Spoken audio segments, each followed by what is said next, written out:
Shalom Bapak Ibu Saudara-saudara yang terkasih. Selamat Natal.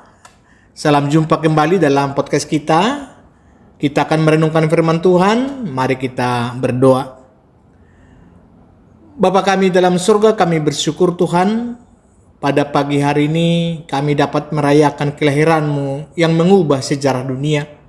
Bukalah telinga kami untuk mendengar, bukalah mata kami untuk melihat, dan bukalah hati kami untuk menerima firman-Mu.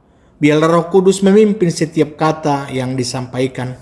Dalam nama Yesus Kristus, Tuhan dan Juru Selamat kami. Amin. Saudara-saudari yang dikasihi Tuhan, selamat hari Natal, Horas. Saat ini kita merayakan peristiwa paling istimewa dalam sejarah umat manusia, yaitu kelahiran Yesus Kristus di Bethlehem. Ini bukan sekedar cerita indah untuk anak-anak. Ini adalah peristiwa yang nyata yang mengubah dunia selamanya. Sebelum kita masuk lebih dalam, saya ingin bertanya, pernahkah Bapak dan Ibu merasa bahwa kehidupan ini tidak adil? Yang kaya makin kaya, yang miskin makin miskin, yang berkuasa semakin berkuasa, yang lemah semakin terinjak.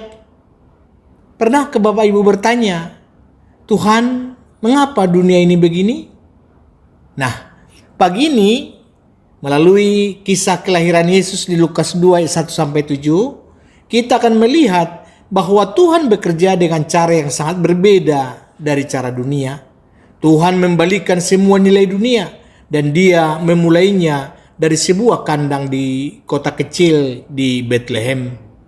Mari Bapak Ibu kita sama-sama membuka Alkitab kita, Lukas 2 ayat 1-7. Kalau Bapak Ibu tidak ada Alkitab, saya akan membacakannya untuk kita. Pada waktu itu Kaisar Agustus mengeluarkan suatu perintah, menyuruh mendaftarkan semua orang di seluruh dunia. Inilah pendaftaran yang pertama kali diadakan sewaktu Quirinius menjadi wali negeri di Syria. Maka pergilah semua orang mendaftarkan diri, masing-masing di kotanya sendiri.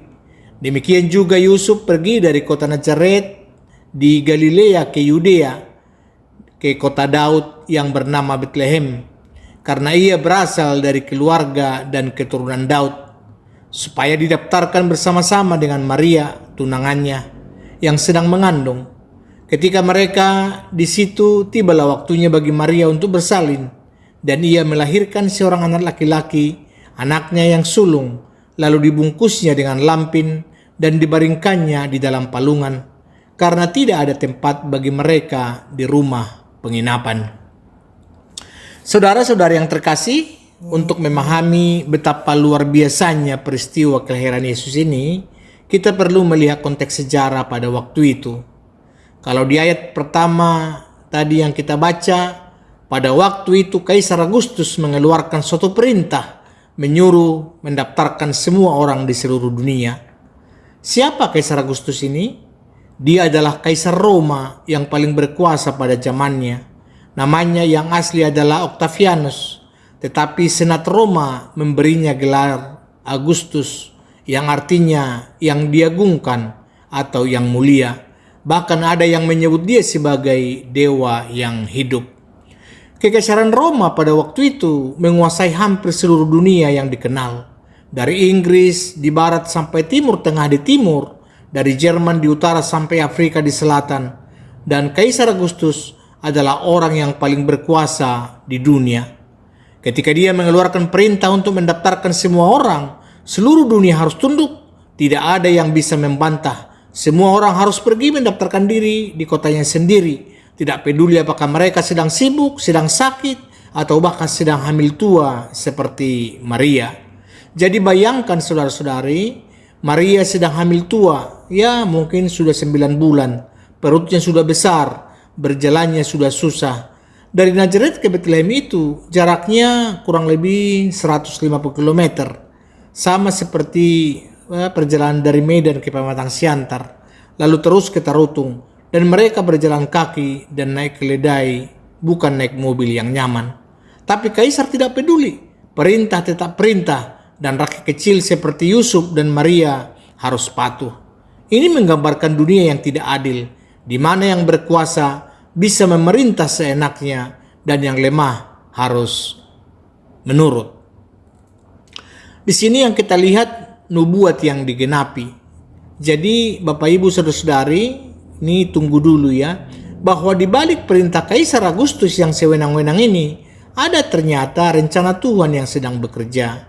Karena 700 tahun sebelumnya Nabi Mika sudah menubuatkan, tetapi engkau hai Betlehem Efrata, hal yang terkecil di antara kaum-kaum Yehuda, daripadamu akan bangkit bagiku seorang yang akan memerintah Israel, yang permulaannya sudah sejak purbakala, sejak dahulu kala. Itu Mika 5 ayat 1. Jadi Mesias harus lahir di Betlehem, tapi masalahnya Yusuf dan Maria tinggal di Nazaret, bukan di Betlehem. Bagaimana caranya supaya Yesus lahir di Betlehem seperti yang dinubuatkan?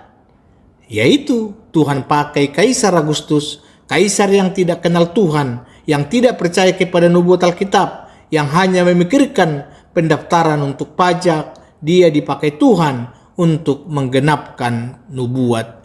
Jadi Bapak Ibu, ini luar biasa saudara-saudari. Tuhan bisa memakai siapa saja, bahkan orang yang tidak percaya kepadanya, untuk menggenapi rencananya. Ada ironi yang indah di sini. Kaisar Agustus mengira dia yang berkuasa. Dia mengira perintahnya itu karena dia hebat. Padahal tanpa dia sadari, dia hanya jadi alat Tuhan untuk menggenapkan nubuat. Raja yang paling berkuasa di dunia menjadi instrumen Tuhan yang paling berkuasa di alam semesta. Ayat 3 dan 4 mencatat, maka pergilah semua orang mendaftarkan diri, masing-masing di kotanya sendiri. Demikian juga Yusuf pergi dari kota Nazaret di kota Galilea ke Yudea, ke kota Daud yang bernama Betlehem, karena ia berasal dari keluarga dan keturunan Daud. Perjalanan dari Nazaret ke Betlehem ini bukan perjalanan yang mudah. Medannya itu naik turun, ada gunung, ada lembah, lalu cuacanya dingin karena ini musim hujan, dan Maria sedang hamil tua. Kalau di ayat 5 dikatakan supaya didaftarkan bersama-sama dengan Maria tunangannya yang sedang mengandung. Coba kalau saya bayangkan, Yusuf ini pasti sangat khawatir. Setiap kali Maria merintih kesakitan, Yusuf pasti berpikir, ya Tuhan, jangan sampai istri saya melahirkan di tengah jalan. Mungkin kira-kira begitu. Mungkin ada yang bertanya, ya kenapa Maria tidak bilang saja sama malaikat, tolong tunda dulu kelahirannya sampai kami tiba di Betlehem dan tempat yang layak. Tapi saudara-saudari, justru disitulah keajaiban Natal. Tuhan tidak memilih cara yang mudah, cara yang nyaman, cara yang glamor. Tuhan memilih cara yang rendah hati, cara yang sederhana, cara yang merendahkan diri. Jadi tidak ada tempat di rumah penginapan. Itu ayat 6-7 mencatat ini momen yang sangat krusial. Ketika mereka di situ, tibalah waktunya bagi Maria untuk bersalin dan ia melahirkan seorang anak laki-laki, anaknya yang sulung, lalu dibungkusnya dengan lampin dan dibaringkannya di dalam palungan karena tidak ada tempat bagi mereka di rumah penginapan. Perhatikan kata-kata itu, tidak ada tempat bagi mereka di rumah penginapan. Ini bukan karena penginapannya penuh di booking orang ya, seperti hotel di Danau Toba misalnya saat liburan. Ini lebih daripada itu. Kalau dalam bahasa asli Yunani, kata rumah penginapan di sini adalah kata luma. Kata ini sebenarnya lebih tepat diterjemahkan sebagai kamar tamu atau ruang tamu dalam rumah keluarga. Jadi bukan hotel atau penginapan yang komersil. Jadi kemungkinan besar Yusuf dan Maria tidak ditolak oleh penginapan umum. Mereka ditolak oleh keluarga sendiri. Mereka datang ke Betlehem karena Yusuf adalah keturunan Daud. Artinya dia punya saudara-saudara di Betlehem. Tapi saudara-saudara itu tidak memberi tempat kepada mereka di ruang tamu. Mengapa? Mungkin karena gosip tentang kehamilan Maria sudah tersebar. Mungkin karena mereka malu punya saudara yang bermasalah. Mungkin juga karena mereka tidak mau repot. Mungkin karena ruang tamu mereka sudah penuh dengan tamu lain yang lebih penting. Apapun alasannya, hasilnya sama. Yusuf dan Maria harus tidur di kandang ternak. Inilah ironi yang luar biasa, bahwa Sang Pencipta langit dan bumi ditolak oleh ciptanya sendiri. Raja segala raja tidak punya tempat di ruang tamu.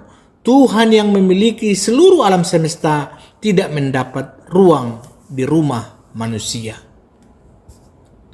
Saudara-saudara yang dikasihi Tuhan, sekarang kita masuk ke momen paling penting, yaitu kelahiran Yesus. Tadi dikatakan, dan ia melahirkan seorang anak laki-laki, anaknya yang sulung. Maria melahirkan di kandang ternak, bukan di rumah sakit, bukan di klinik bersalin, bukan di kamar yang layak, tapi di kandang yang kotor, yang berbau kotoran hewan, yang dingin, yang gelap.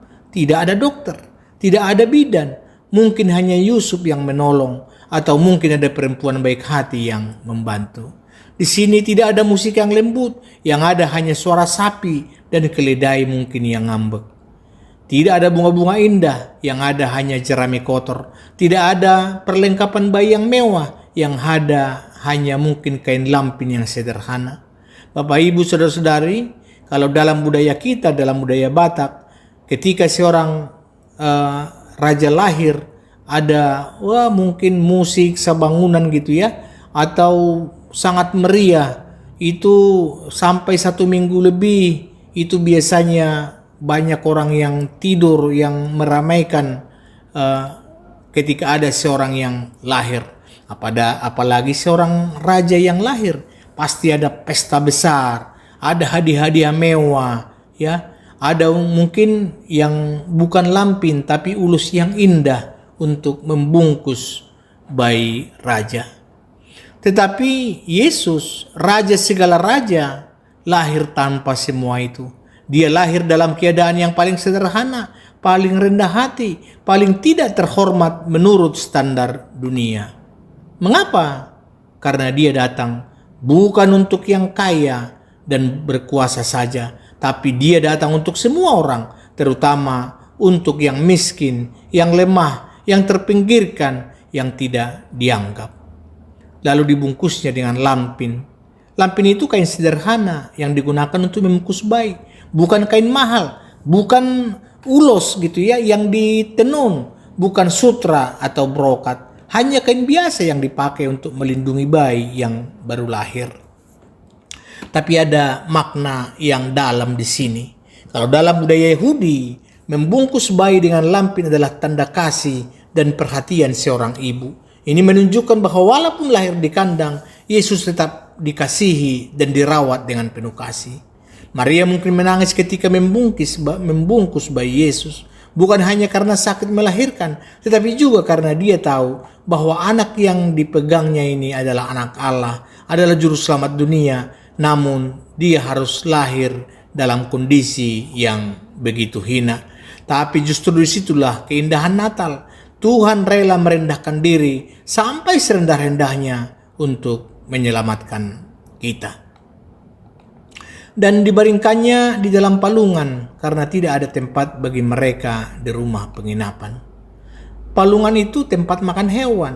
Biasanya terbuat dari kayu atau batu, berisi jerami atau rumput untuk pakan ternak. Bayangkan, ranjang pertama sang raja adalah tempat makan hewan, bantalnya adalah jerami, selimutnya adalah udara dingin malam.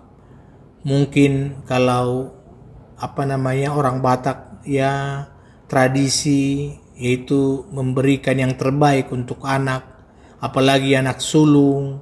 Tetapi Yesus, anak sulung Allah, tidak mendapat yang terbaik menurut standar dunia.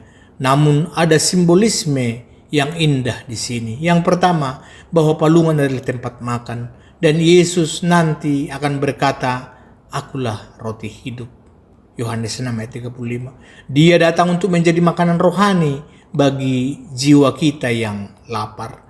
Yang kedua, palungan berarti di antara hewan-hewan.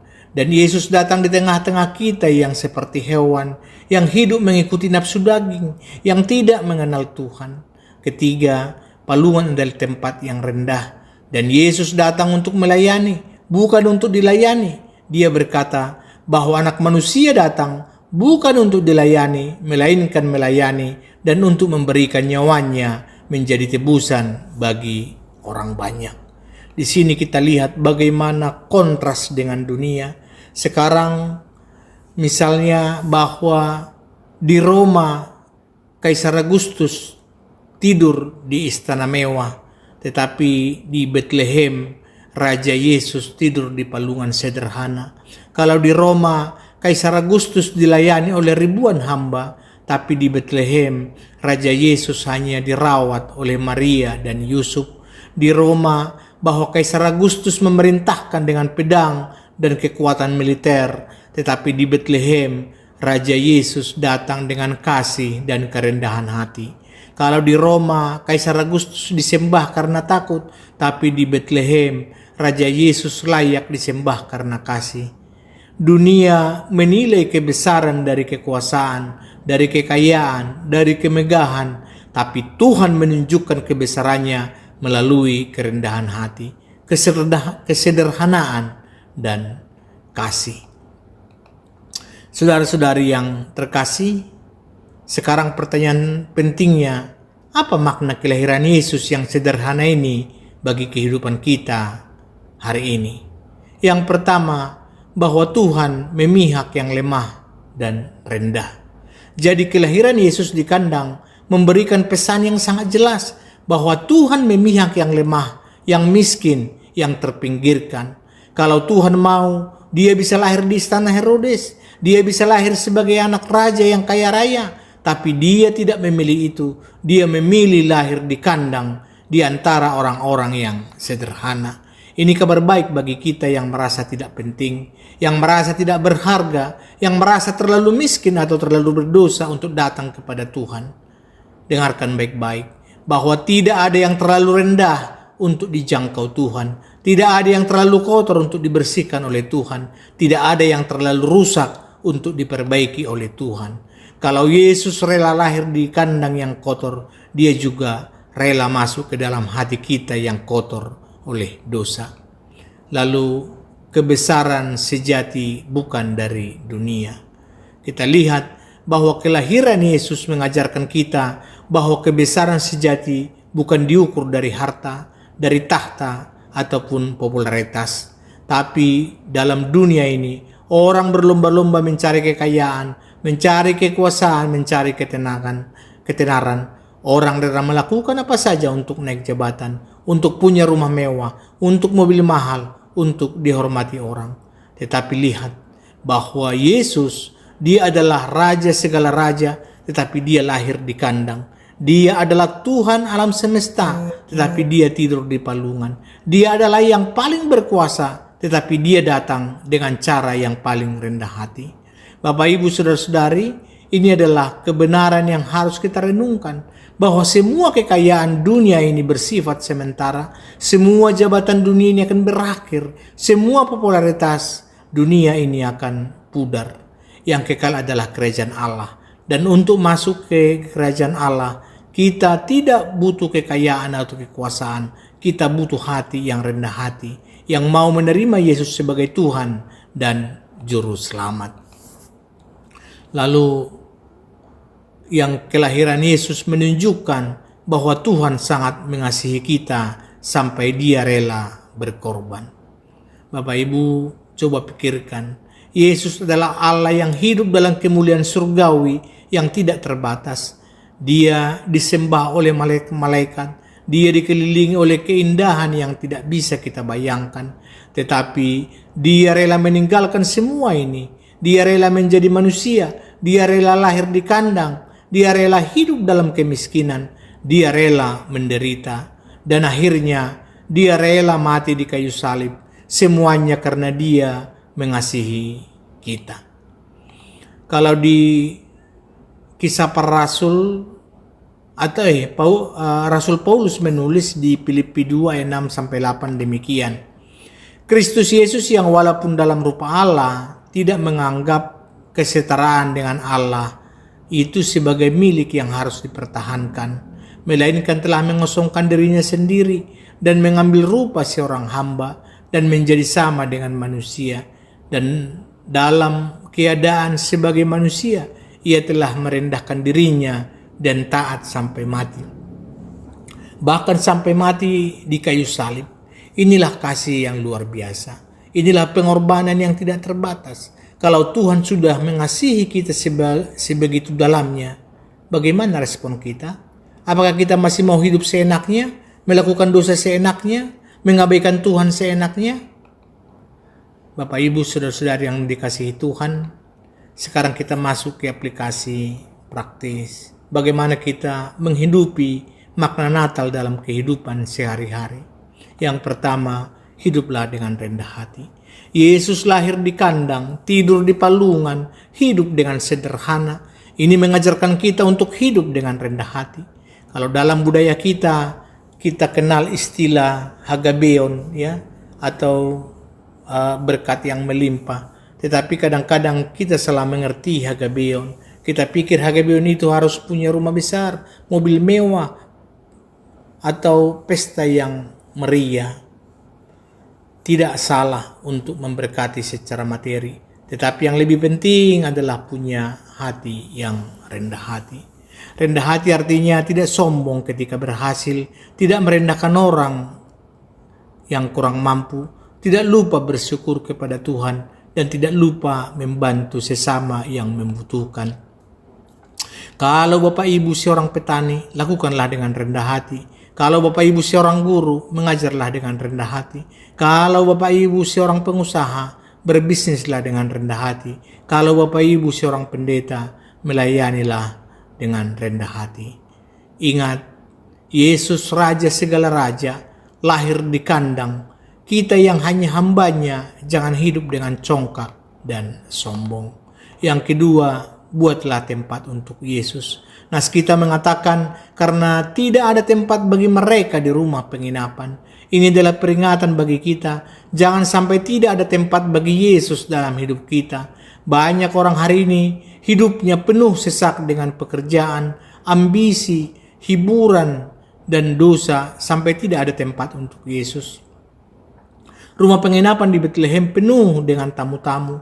Mungkin ada pedagang yang kaya, mungkin ada pejabat yang penting, mungkin juga ada orang yang terhormat, tapi tidak ada tempat untuk Yesus. Jangan sampai hidup kita seperti itu.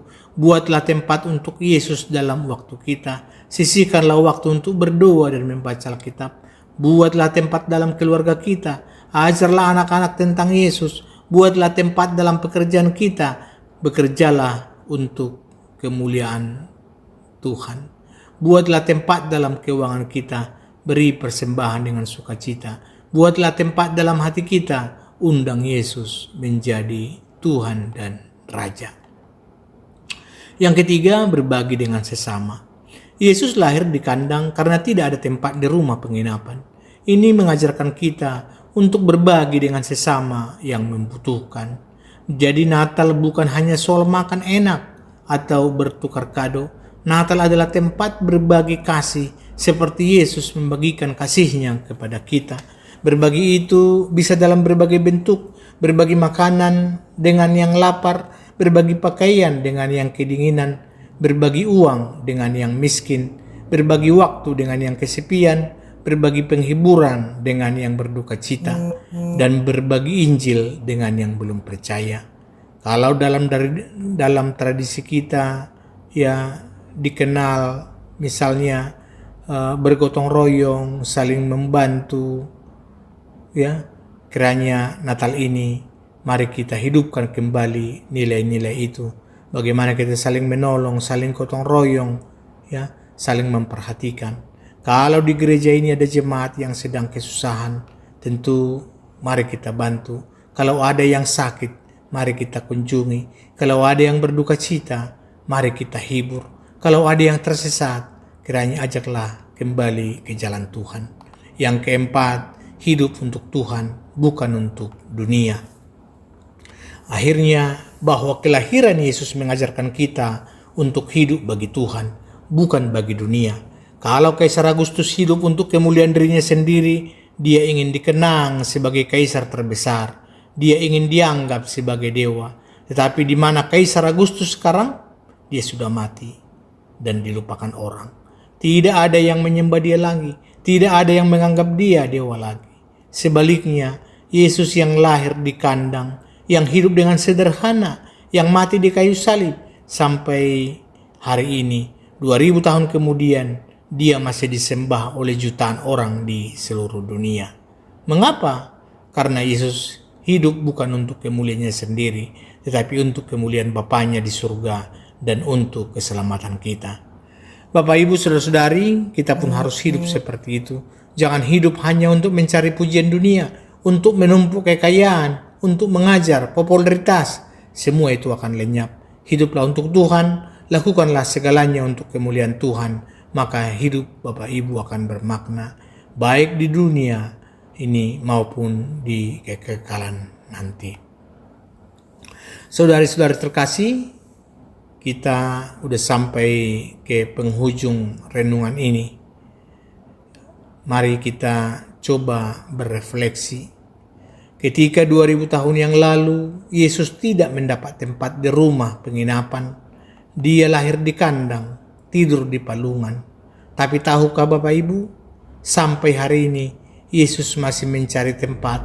Bukan lagi tempat di rumah penginapan, bukan lagi tempat di kandang atau di palungan. Yesus mencari tempat di hati kita. Kalau Wahyu 3:20 mengatakan, "Lihat, aku berdiri di muka pintu dan mengetok. Jikalau ada orang yang mendengar suaraku dan membukakan pintu, aku akan masuk, mendapatkannya, dan aku makan bersama-sama dengan dia, dan ia bersama-sama dengan aku." Yesus sedang mengetok pintu hati kita pagi ini. Dia tidak memaksa masuk. Dia menunggu Bapak Ibu juga membukakan pintu. Pertanyaannya, apakah ada tempat bagi Yesus di hati Bapak Ibu? Atau seperti rumah penginapan di Bethlehem, hati Bapak Ibu penuh sesak dengan hal-hal lain sampai tidak ada tempat untuk Yesus. Pagi ini atau di hari Natal yang mulia ini, saya mengajak Bapak Ibu dan adik-adik sekalian, bukakanlah hati Bapak Ibu bagi Yesus. Katakan kepadanya, "Tuhan Yesus, maafkan saya yang sudah hidup tanpa Engkau. Tuhan Yesus, masuklah ke dalam hati saya. Tuhan Yesus, jadilah Tuhan dan Raja dalam hidup saya. Tuhan Yesus, ubahlah saya menjadi seperti yang Engkau kehendaki." Kalau ada di antara Bapak Ibu yang belum menerima Yesus sebagai Tuhan dan Juru Selamat, sekaranglah saatnya, jangan tunggu lagi. Kalau Bapak Ibu sudah percaya kepada Yesus, pagi ini adalah waktu untuk memperbaharui komitmen Bapak Ibu. Mungkin selagi ini Bapak Ibu sudah menjauh dari Tuhan. Mungkin selama ini Bapak Ibu hidup untuk diri sendiri. Pagi ini kembalilah kepada Tuhan dengan sepenuh hati. Selamat Hari Natal saudara-saudariku yang kekasih. Kiranya kelahiran Yesus yang sederhana di kandang Bethlehem mengingatkan kita untuk hidup dengan rendah hati, untuk memenuhi, mengasihi sesama, dan untuk menjadikan Yesus sebagai pusat hidup kita. Horas, Tuhan Yesus memberkati kita semua. Mari kita berdoa. Bapa di sorga, kami bersyukur untuk firman-Mu yang telah kami dengar pagi ini. Terima kasih untuk kelahiran Yesus Kristus yang mengubah hidup kami selamanya. Bapa, kami mengakui bahwa sering kali kami tidak memberikan tempat bagi-Mu dalam hidup kami. Seperti rumah penginapan di Bethlehem yang penuh sesak. Hati kami pun penuh dengan kesibukan, ambisi, dan hal-hal duniawi. Pada Natal ini, kami mau membuka pintu hati kami lebar-lebar. Masuklah Tuhan Yesus, jadilah Raja dan Tuhan dalam hidup kami. Ubahlah hati kami yang keras menjadi lembut, yang sombong menjadi rendah hati, yang egois menjadi penuh kasih. Ajarlah kami untuk hidup seperti Engkau, sederhana, rendah hati, dan penuh kasih kepada sesama. Tolonglah kami untuk tidak terjebak dalam mengejar kekayaan dan kekuasaan dunia yang sementara, tetapi mencari kerajaan-Mu yang kekal. Berikanlah kami kekuatan untuk berbagi dengan mereka yang membutuhkan. Bukalah mata kami untuk melihat yang lapar, yang kesepian, yang menderita di sekitar kami. Bukakanlah tangan kami untuk menolong, dan bukalah hati kami untuk mengasihi. Berkatilah setiap keluarga kami masing-masing dimanapun kami berada. Lindungi kami dari segala mara bahaya. Pimpinlah kami dalam setiap langkah hidup kami. Dan biarlah semangat Natal, semangat kasih, pengorbanan dan kerendahan hati terus hidup dalam hati kami sepanjang tahun yang akan datang. Kami berdoa dalam nama Tuhan Yesus Kristus, Raja dalam palungan yang lahir untuk menyelamatkan kami. Amin. Hora.